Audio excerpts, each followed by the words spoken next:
Pamätáš si, že som nedávno zdieľala informáciu o tom, že posúvam stoličky a tento môj pracovný stôl? Vieš čo? Ja už som ich posunula.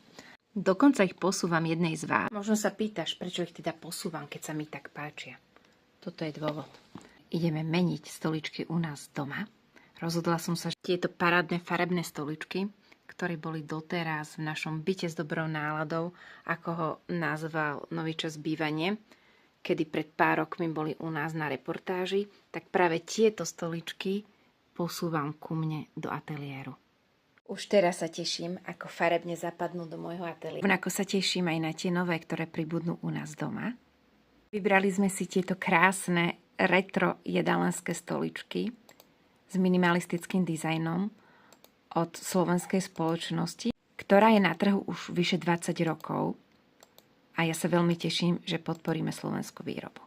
Ak si zvedavý aj na tieto stoličky, určite sa ti oplatí sledovať Les i more.